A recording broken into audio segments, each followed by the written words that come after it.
Well, hello again. I think this is quite interesting. This is the story of the Chinese spy balloon that's floating around over Montana, where the Americans happen to keep an awful lot of their intercontinental ballistic missile silos. In fact, Malmstrom Air Force Base, which is one of these bases that's armed with Minuteman III intercontinental ballistic missiles, is in Montana. So the Chinese, of course, say terribly sorry. So it's just a weather balloon. It's 3 times the size of a bus. So they must be interested in some pretty heavy weather. And hang on a sec. I'm just gonna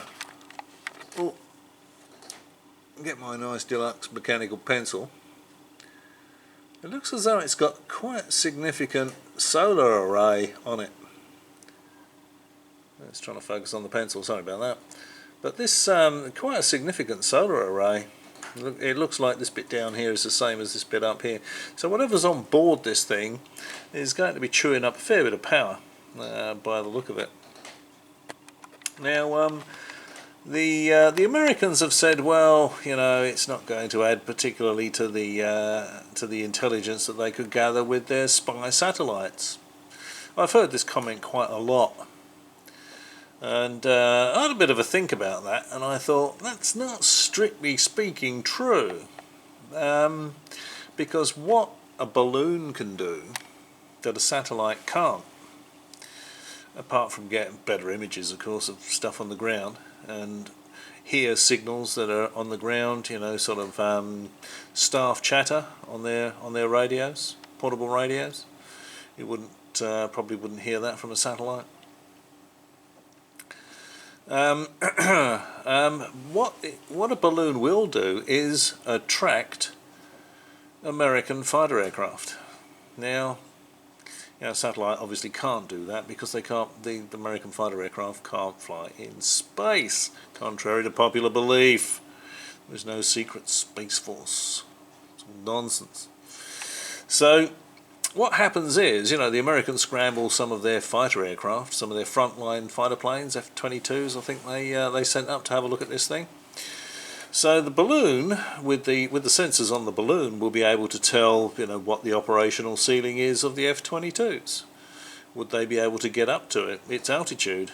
They'll be able to tell what altitude the F-22s managed to achieve. The F-22s probably ping it with airborne radar, so they'll be able to tell what the frequency of the airborne radar is, what the pulse repetition rate is, what the amplitude of the radar is. You know, and if you know what the amplitude of the radar is, you know the distance from the aircraft, you can calculate the range of the radar. So that is quite useful as well. They can also measure the speed of the aircraft. They can listen to air-to-air chatter. They can listen to air-to-ground chatter and note the frequencies. Note the modes, you know, note the amplitudes, and again they can calculate the ranges of the air-to-air and air-to-ground, ground-to-air chatter. So they'd be hearing the ground stations as well. They'd also be able to tell where they are. So, and whether or not this air-to-air, air-to-ground, ground-to-plane, ground-to-air chatter is direct, or whether it goes through satellites. They'd be able to tell all that. They'd be able to glean all that information from a balloon. They wouldn't be able to do it from a satellite, but these things are not as harmless as people might think. Really can't understand why this hasn't been shot down. Montana is pretty sparsely populated. I think I'd be inclined to shoot it down. I mean, you could fire something through it which would, rather than make it just disappear in a ball of flame, unless it's full of hydrogen, of course, and it may be full of hydrogen, so that is exactly what happens. If you just fired something right through it, it would descend fairly slowly, wouldn't it? I think, even if it is absolutely enormous, you might be able to sort of guide it by by shooting at it, or flying aircraft around it so that it came down in an area where there's no people.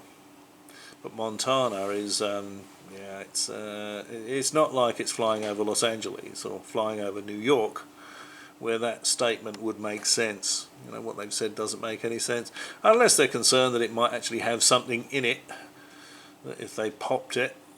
I can't really imagine the Chinese putting something like 100 kilograms of cobalt in there, or cesium or anything like that, so that if the Americans did actually destroy it, it would rain down. It would be effectively like a dirty bomb. It would rain down this radioactive crap over a wide area and make it uninhabitable for 100 years or 50 years or whatever. But that's probably conspiracy theory nonsense. I don't think they'd do that. That would be an act of war, really, wouldn't it? Because if anything accidentally happened to it and it spread all that stuff all over the place, that would be considered an act of war. So I think that's a conspiracy theory we can put a line through. But anyway, I just thought I'd do a quick video and give you my thoughts on what a spy balloon can do that a spy satellite can't, and why this thing may be worth paying a lot more attention to than they're actually doing. Now, I'd never ever thought that I would agree with Donald Trump, but I would shoot it down, personally. If I was the American president, I would say shoot it down. I think when they told Joe Biden about it, he said, I declare this Walmart open. And then went back to sucking on his rusks. Anyway, my thoughts on the spy balloon saga. As always, if you've made it through the video all the way to this point, thank you very much indeed for watching. Maybe I'll catch you again.